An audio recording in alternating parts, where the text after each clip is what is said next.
Maddamsetti. I'm a grad student at Rohan Maddamsetti. And genesis for like this sort of seminar was.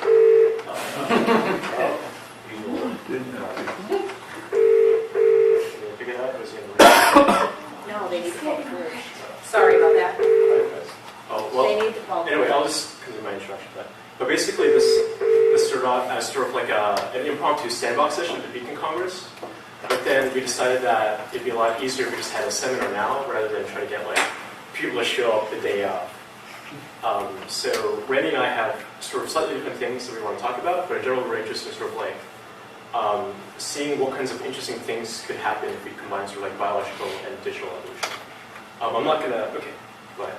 Anyway, I suppose I'll start. So briefly, can I ask a question? Yeah. Does that mean that Sandbox doesn't mean we can interrupt you all the time with questions? Oh, sorry. I should tell you what the format is. So I'm going to talk for 15 minutes, okay? And then I guess there's going to be about 15 minutes of discussion. And then Randy's going to talk for 15 minutes, and then another 15 minutes of discussion. So that way. And after that, okay. Yeah. So just open discussion. Again, like a sandbox. So in my talk, Bio-Computational Symbioses and Games, I'm going to talk about setting up a system of co-evolving digital and biological organisms. So the purpose of this talk is to sort of build interest in this topic. And again, because it's sort of like a sandboxy session, I want to brainstorm ideas and I want to see what you all think and get feedback. So it's okay if you have interesting or kind of out there things to say. All right. So why might it be worthwhile to co-evolve digital organisms with living organisms? Like, what does that even mean? I'm sure some of you are kind of skeptical. So first of all, it's obvious that this sort of research would be technically challenging in terms of like engineering. So the opening question that all of you should have in your head is, what could we learn from this sort of system where you integrate computational biology that can't be learned from a system that's purely digital or just purely web? So you should all have that sort of skeptical mindset from the outset for understanding why bother in the first place. All right, so I'm going to provide a couple of natural systems, which I think... Sorry, it does not work. Sorry, is it working? I checked around. I did. Mute your mic, I know. Okay, cool. Thanks, Idaho. So I'm going to talk about two natural systems which are sort of like an inspiration for my thinking. So the first is about stony coral and their symbionts, zooxanthellae. And the second one is the legume rhizobia symbiosis. Right, so here's a picture of a coral that I took when I was snorkeling. And so the cool thing with stony coral is that it's a colonial organism. So this entire organism, each one of those little polyps is an individual. And each of those little polyps contains a population of symbionts, symbiotic algae, which benefit the coral because 95%, almost 95% of the organic compounds that are produced by those symbionts are used as food by the polyps. So it's sort of like the coral kind of farmed their symbionts to make food for them. And it turns out that the additional energy that these symbionts produce allow the coral to grow 3 times faster than compares that lack those symbionts. And this is a picture of the roots of a sorghum plant. And then here you can see that this plant has these nodules on the root. So these nodules contain populations of Brachyrhizobia, which are symbionts which fix nitrogen for the plant. So there's this mutualism where the plant sort of provides a place for these organisms to live, and the rhizobia in turn provides nitrogen for the plant. And what's also interesting is that the legume is able to punish nodules that don't fix enough nitrogen, so they can favor nodules where the bacteria play more nicely. So there's like host sanctions. All right. So I'm going to talk about sort of like the relevant theory for these kinds of systems. So the first is sort of like when you have a system where you have coevolution between a population of hosts, and within a host, like a population of symbionts, you have this system of coevolution where it's sort of like you can evolve a fitness landscape. So people who work with like phage bacteria, say like Alida is here, when it changes in the host sort of changes the environment of the phage. So the phage are adapting to the genotype of the host. So my sort of like question out there is sort of like, is it possible to evolve digital populations of hosts that could control the fitness landscape or the evolution of like microbial stimulants? So that's sort of like the idea that I'm going to try to defend. So I'm going to introduce like a couple other sort of theoretical ideas that many of you are probably familiar with, but I'll do so anyway. So one is multilevel selection. So this is a picture of a fractal from a book called Dangerous Pearls. And so the really key thing about evolution is that evolution works in populations and generically. So that population could be a population of populations or a population of population of populations. And so each population can undergo evolution, right? So when I was talking about like this coral, which you have like, you can have a population of corals, and each of those corals is sort of like a colonial organism with different polyps. Each of those polyps contains a population of symbionts. You can have evolution working at different levels. We can talk about whether or not group adaptations happen or group selection happens, and it's not really contentious whether or not group selection occurs, but it may be contentious whether or not it's relevant for the system. But that's a different issue. So artificial symbiosis, like what can we learn that we can't learn from traditional systems? Well, it may be possible that maybe experimental evolution, we could study processes and dynamics that have been previously out of reach. So maybe we could build in test models of multi-level selection and of mutualism in like very highly structured populations and in highly structured environments. So what this image I'm trying to show is sort of like this recursive level of complexity with a meta-population, highly structured populations and environments. And the relevant sort of theory that, in the literature that I think is relevant is sort of evolution game theory. So there are two things I want to talk about. One is ranking dynamics. So there's some theoretical work that suggested that when you have a population of hosts and symbionts, if the timescales of evolution are sufficiently different, like if the host evolves much more slowly than the symbionts evolve, then the dynamics are reduced to like a snowdrift game, or like a hawk duck game, or like a game of chicken, where like a sequential game. So I'll explain what that means. So like in a game of chicken, it's sort of like, imagine you're driving a car, right, against your opponent who's also driving a car, and you're driving like head on, right? And so to win, you want to be like, I guess, the guy with the most bravado. So you want to sort of turn away at the last second. So the person who turns away first loses. But if no one turns, then you crash into each other and you both die. Right? So how would you win such a game? The key thing is you want to signal to your opponent that you're stuck on your route. So you take your steering wheel and you throw it out. You make the first move in the game, right? Because then you're committed to basically driving straight, and then your opponent has to turn away. Okay. So basically, the idea is that if you're a host, and if the fitness of your symbiont is sufficiently tied to the fitness of the host, you can't evolve in response to your symbiont.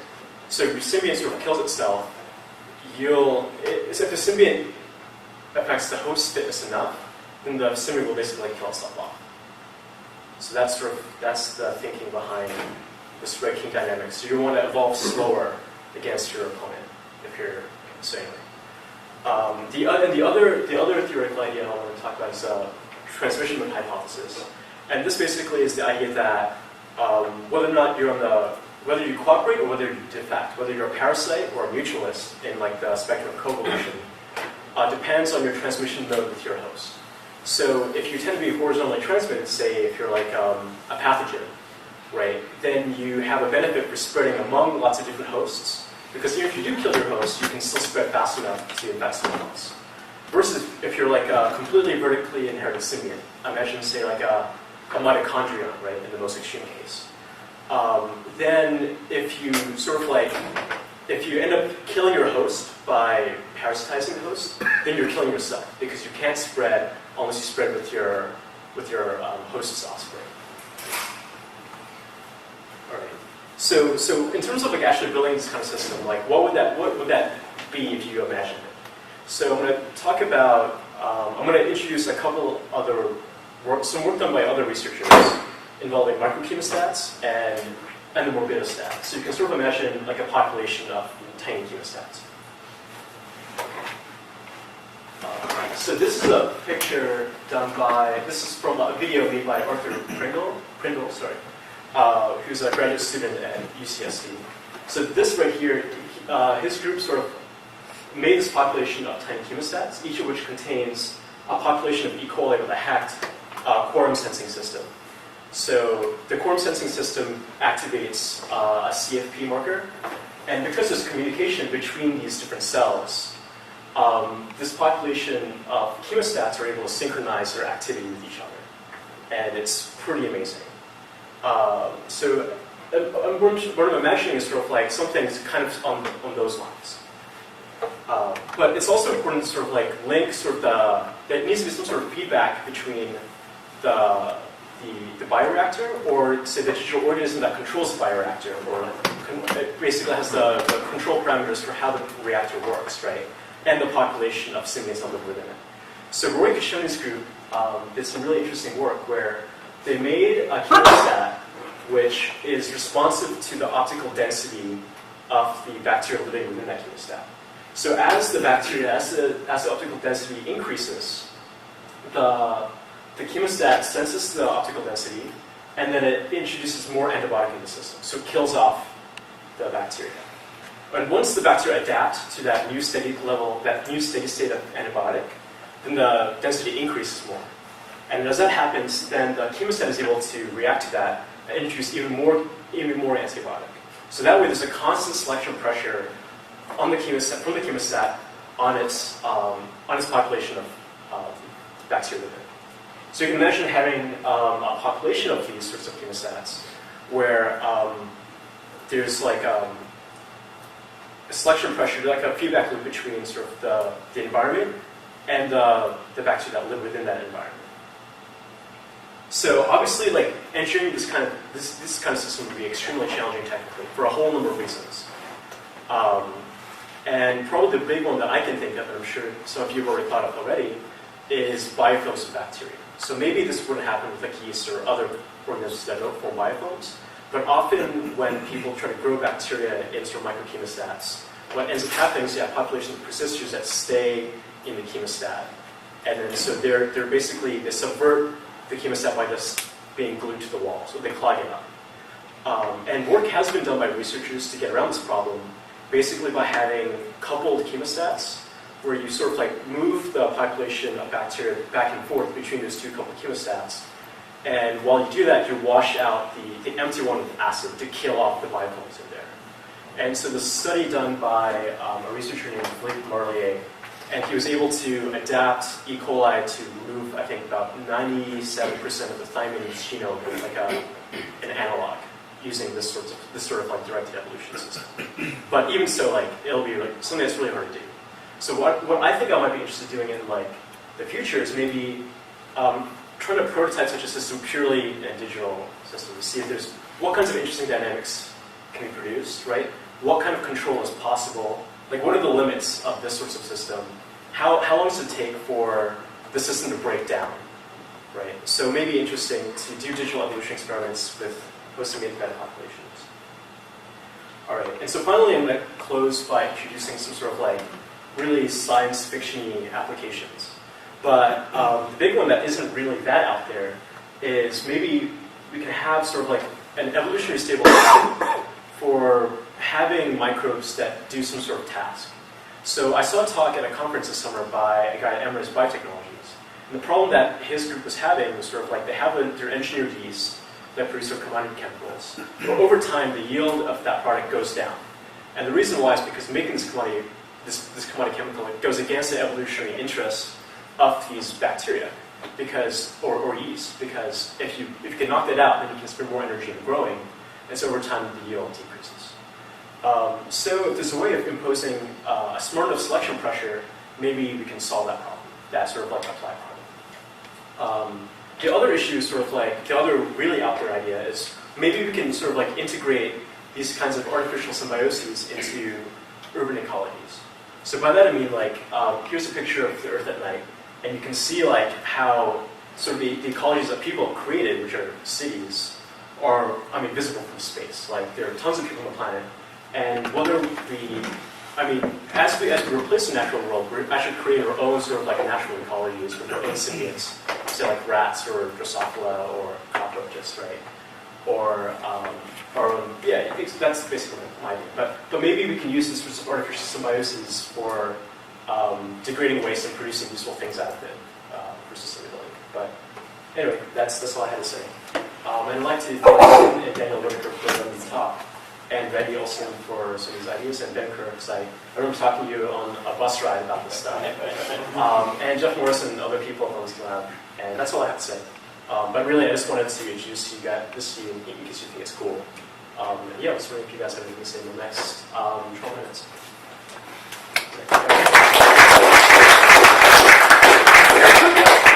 So I think you implied that the goal would be to use the artificial organisms to sort of help improve something in the natural organisms. Is there any reciprocal way that kind of actually harnessing the biological evolution might be used in that direction? I guess, like, conceptually, I don't see why not, right? But I'm not sure how you build that kind of feedback. I guess you need some sort of like measurement, right, between what's going on in the living system and the digital system. So I can imagine. But that exists with DOD, for instance, right? I mean, there are. Some of them would be easier and some harder. I guess one, and this is kind of an out there thing, but I know talking to Charles in years past, he lamented that maybe some of these artificial systems like Avita aren't open-ended enough. But if you add some co-evolving biological system, perhaps you can make them more open-ended. Very vague. So, yeah, it'd be interesting to have novelty pressures on the biological system, and then those novelties feedback in interesting ways to the. If you think about these finger-painted landscapes, if you imagine that a group of bacteria growing is painting the landscape, which you then photograph and then provide. There we go. Because the digitals have to see, in a sense, the biological one. So you have to get the information into the computer. Yeah. But it's not impossible. Yeah, some sort of data transmission there. All right. So I actually had similar conversations with you this summer at a conference I was at. So there was a group from MIT that was doing some bioengineering. They're trying to get, I think it was E. coli or something, to make things that it doesn't normally make. And so they were trying to, turn this knob here and delete this gene here. And we started talking about, could we set up an evolutionary system where if there was some way that the system could sense what these were making and provide some kind of feedback then to select for the guys that were making more, then you could just have the bugs figure out the solution to the problem. Right. And we weren't really considering the hardware side of it to evolve as well, but that's an interesting idea if that could also evolve along with the digital. So I think there's some real-world applications along those lines. One thing I was imagining, which is neat, is that so I was talking about sort of like digital organisms, right? But then it's sort of like I'm talking about hardware, which is sort of like hard to imagine how you would evolve actual physical connections, right? So what I was thinking is that rather than necessarily like evolve the actual physical pieces of hardware, like those connections, maybe what we could change is sort of like you can have a digital organism sort of like has like the control parameters for, say, like the environmental settings for each bioreactor, and then so sort of like that digital program can then spread, right, depending on what its symbionts are doing, maybe, and then you can sort of like have some sort of covariance between how the actual bacteria would spread with the digital program. So if it's complete, like if the covariance is like 1-to-1, like the symbionts can only spread when the digital program spreads, then you have vertical inheritance. And to break that down, then you sort of introduce some sort of like horizontal transfer, right? Because then that's sort of decoupled. But again, I think like actually building these sorts of things, I think they would probably break down they would break down in the lab. But I'm not sure whether they would break down for interesting reasons or for like boring technical reasons. What do you mean break down? Do you mean reach an evolutionary stable strategy and just be boring? No, I mean like my feeling is that evolution would figure out a way to subvert the system. But maybe not. Maybe they'll like work. Maybe there'll be a coexistence of defectors and cooperators, or maybe they'll be pretty cooperative. Who knows? I might be missing the point entirely because, yeah, lack of education. Anyway, but it seems like if your goal was to prevent the cheater, like you had the example with yeast that's not producing what it's supposed to, if I had a whole bunch of separate populations of this yeast producing things, and every so often I wipe out the low producing populations and let the high producing populations spread, I feel like it would be pretty hard for cheaters to take over in that system, because if any one population starts having lots of cheaters, it just dies. So I would think that the stable or the best strategy then would be to evolve to not let cheaters arise. The problem with that is that even within that general meta community, within each individual community, it's still beneficial to be a cheater. Yes. And so there's the potential for essentially an equivalent to a Muller's ratchet, that like once the last population develops their cheaters, everything crashes. You have to choose your rates carefully Yeah, you have to be about very how careful. frequently you replicate population. I mean, it's a standard multi-level selection problem. Yeah. Trying to balance. And from this particular example, like they do just shut down their reactors and start over from their freezer stocks, but it's a relatively costly process to do that, and so they're trying to find a way to not have to do that as often. But how does, I mean, what do you imagine that the artificial system would evolve other than a strategy like was just elaborated? I mean, unless it has the ability to go into the population and zap cheats within the population, it's not clear that it can do much better than, I mean, maybe it could find the parameter range more, maybe it could optimize a little better than intuition or even a mathematical model, but I don't know. Yeah, I mean, it would optimize mutation rate, presumably.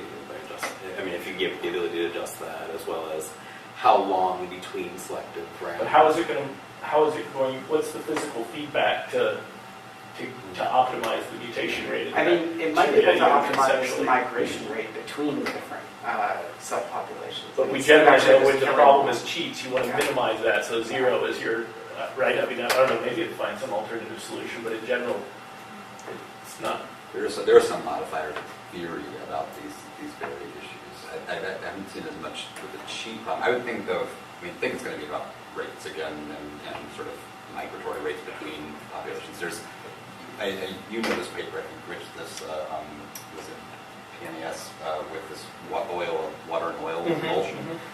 Something like that is kind of ideal in some sense because it gives a boundary between sort of where they could be conspecifics, it could be communities of organisms that could do their thing, and then if you had a way of sorting them, it could just be by productivity because they just break up the sort of emulsion and pool everything together and then start it again.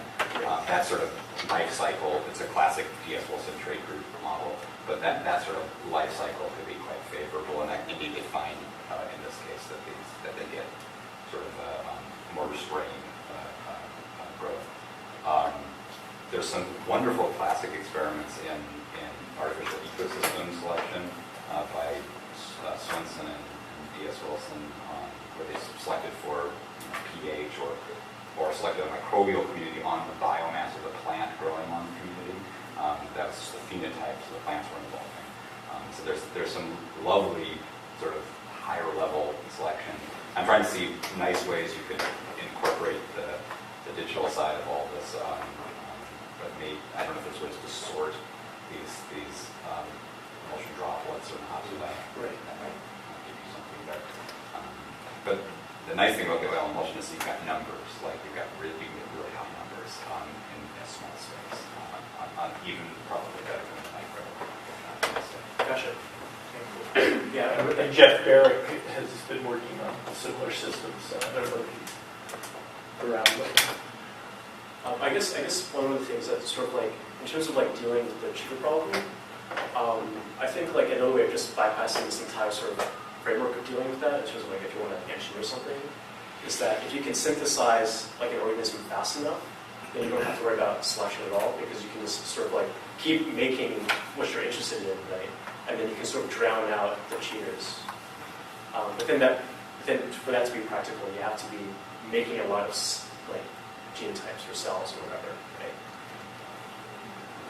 So something of a different idea, just kind of for fun. I could imagine if you have a population of these programs that are evolving along different communities of bacteria and different antibiotic resistances, maybe in agriculture or human health, and then if depending on what you want more antibiotic resistance or less, these controllers could evolve to minimize the evolution of antibiotic resistance, because this is sort of multidimensional problem, and it's difficult to sometimes make predictions about do we administer more antibiotics in really high strong doses, or do we minimize these altogether, or some intermediate optimal level required, and maybe that could be a solution that might monitor in real time and then provide feedback about what type of administration is best for controlling the evolution.